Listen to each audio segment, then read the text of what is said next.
Right, right. You mentioned Congress, and I know your field, Phil, is intelligence and military. This is a political question. 2 weeks ago, Senator Chris Coons of Delaware, who now occupies the seat in the Senate that Joe Biden once occupied for 36 years, and is supposedly Joe Biden's best friend in Washington, sounded like Senator Lindsey Graham when he said we have to consider seriously putting American troops on the ground. Is something like that a trial balloon? Is something like that um, being planned for by the Pentagon, discussed between Secretary of Defense Lloyd Austin and Secretary of Defense globalist in chief Antony Blinken and the president himself? Yeah, I would have to suspect I wouldn't necessarily call it a trial balloon, but I would refer to it as an option. These people like to have options on the table. And certainly there is a strong constituency for going active in terms of this conflict, getting directly involved on the ground.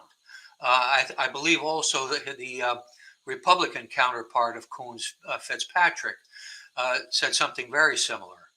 So this is bipartisan to a So, certain so extent. is it likely that Joe Biden has a plan B that the Pentagon has worked out, and that plan B would be for the 82nd Airborne, or I don't know which military unit it would be, to paratroop in and start shooting at Russian soldiers? I would suggest that the Pentagon has like a whole series of plans about Ukraine that generally will start with a fairly mild intervention of some kind, but that as you go up the ladder, you escalate in terms of the U.S. involvement. And I would not be surprised if we see that kind of engagement where somehow the U.S. will get its foot in the door and see what the Russian reaction is, and then they will contemplate doing something more aggressive. And this can keep going on, as you can imagine, till you reach the point where U.S. troops are actually, as you say, shooting Russians and Russians shooting back. Is Putin, from your experience in the intelligence community, Phil, is Putin a madman who might send a missile to Los Angeles? Or is he a shrewd, calculating, intelligent politician who rose to the top? Well, I think first of all, you should look at the sources for describing Putin as a madman or insane in some measure. Um, those sources are generally sources that are always hostile to Russia and are basically stitching stuff together to make it look like Putin is out of control, about to be deposed, uh, as I say, insane. That's where this kind of stuff comes from. In my opinion, and I do read and follow developments every day. I don't read Russian very well anymore, but I do follow the European media. I follow the U.S. media. I think Putin is acting perfectly responsibly in terms of what his objectives are in Ukraine. Is is the game over? In other words, is it for certain that Russia has won or will soon win this? And if so, why are we still sending military equipment there that results in needless bloodshed, suffering, and death? Well, there are a couple of aspects to that. First of all, the sending the equipment is basically a measure of how critically the U.S. administration sees this issue, this conflict. It's sending a message to the European allies. It's sending the message to the rest of the world that we are going toe to toe and we're being tough and aggressive. So I think there's a measure of that there. Now, in terms of winning and losing, here's where it gets really gray. Um, there are ways to win militarily, and I think Russia has a limited objective in terms of the parts of Ukraine that it wishes to exercise some control over.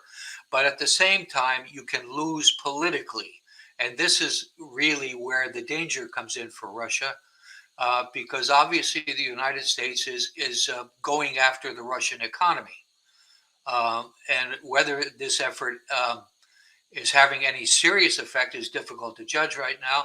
But whether in the long run it will create problems for Russia and perhaps create the kind of turmoil within Russia that no one but Joe Biden and Mr. Blinken want to see, it remains to be resolved. I mean, this is a very complicated issue as it folds and unfolds. Wow. Phil Giraldi, I mean, you bring us such a breath of fresh air from your own experience in the intelligence community and the people with whom you're in contact and from whom you gather your information. One of our other guests, who I know you know, Scott Ritter, brings us a similar argument as well. But you don't hear this stuff in the mainstream media. I mean, Ritter told us that Putin's popularity has actually gone up amongst the Russian public, that there's a feeling of patriotic pride supporting his invasion in Russia. Do you share that view? Well, the numbers seem to bear that out. There was a drop off immediately after the fighting started, because Right. obviously you start a war or you get into a war and there's major concern on the part of the public as to how far this is going to go, what the direction will be, so on and so forth. It dropped off, but it's recovered. And that is by polls that have been conducted by European groups and groups that have no necessarily a bias in terms of what they're reporting.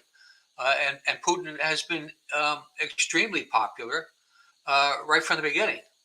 This is something that his popularity was over 90% about a year ago, and there was a curious. I'm laughing because old Joe's popularity is down to 33%. Well, there was an opinion poll back about 5 years ago. It was in a European newspaper. I don't remember which one it was, but it was amazing. It basically asked whether it was the Germans or the Brits or the French, or maybe a combination of all of the above. How do you rate the leaders in Europe? And Putin came out on top in Western Europe by a considerable margin. And, so this is a guy that I think knows what he's saying, says what he thinks, and basically is a nationalist. Now, nationalist is an old-fashioned word for us Americans, isn't it? Yes. And but he's a nationalist, and his country is, as I say, it's old-fashioned Christianity, Russian Orthodox Christianity, and the history of the Tsar is respected. So this is a country that looks back in history as conservative, and that, of course, makes a lot of people hate it. How much longer can the war go on? How much longer the war can go on really depends on what we do. Um, the war is probably sustainable in one form or another, uh, as guerrilla action, as covert action by intelligence agencies, for about as long as we want to make it happen. And until people in Washington have the sense to say that this is something that really is benefiting no one, uh, this can be in one form or another. This can go on till the end of the year, I hate to say, or it's kind of like Afghanistan. You have to think it in those terms, where there are so many elements in the game that it's not exactly like you just put your thumb on one and everything stops. Wow. Phil Giraldi, it's always a joy to listen to you. Thank you for your clear-headed and courageous analysis of this situation, an analysis that you just don't get anywhere else. For those of you watching Judging Freedom,